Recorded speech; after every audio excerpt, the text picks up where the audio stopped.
हिमालय के जंगल में ऐसे कई पेड़ पौधे हैं जो अपने आप में अनोखे हैं। ऐसे पेड़ पौधे और कहीं नहीं पाए जाते। इन पर लगने वाले फल और फूल सबसे अलग होते हैं। इन पर लगने वाले फल इतने मीठे और खुशबूदार होते हैं कि कोई भी इन्हें खाए बिना रह नहीं सकता। ऐसा ही एक पेड़ नदी किनारे था, जिस पर सारे बंदर अपने राजा के साथ रहा करते थे। बंदरों के राजा का नाम महाकपि था। महाकपि बहुत ही समझदार और ज्ञानवान था।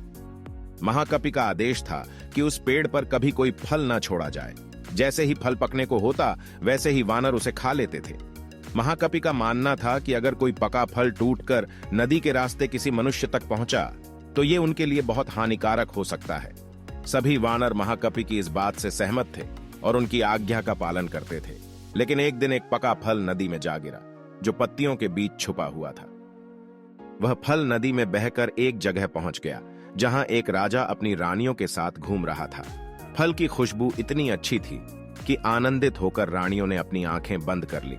राजा भी इस खुशबू पर मोहित हो गया। राजा ने अपने आसपास निहारा तो उसे नदी में बहता हुआ फल दिखाई दिया। राजा ने उसे उठाकर अपने सिपाहियों को दिया और कहा कि कोई इसे खाकर देखे कि यह फल कैसा है। एक सिपाही ने उस फल को खाया और कहा कि यह तो बहुत मीठा है। इसके बाद राजा ने भी उस फल को खाया और आनंदित हो उठा। उसने अपने सिपाहियों को उस पेड़ को खोज निकालने का आदेश दिया जहां से यह फल आया था। काफी मेहनत के बाद राजा के सिपाहियों ने पेड़ को खोज निकाला। उन्हें नदी किनारे वो सुंदर पेड़ नजर आ गया। उस पर बहुत सारे वानर बैठे हुए थे। सिपाहियों को यह बात पसंद नहीं आई और उन्होंने वानरों को एक एक करके मारना शुरू कर दिया। वानरों को घायल देखकर महाकपि ने समझदारी से काम लिया। उसने एक बांस का डंडा पेड़ और पहाड़ी के बीच पुल की तरह लगा दिया।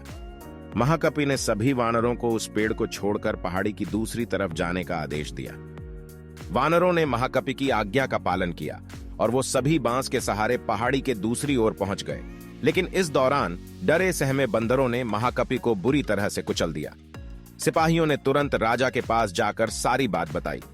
राजा महाकपि की वीरता से बहुत प्रसन्न हुए और सिपाहियों को आदेश दिया कि महाकपि को तुरंत महल लेकर आएं और उसका इलाज करवाएं। सिपाहियों ने ऐसा ही किया, लेकिन जब महाकपि को महल लाया गया, तब तक वह मर चुका था।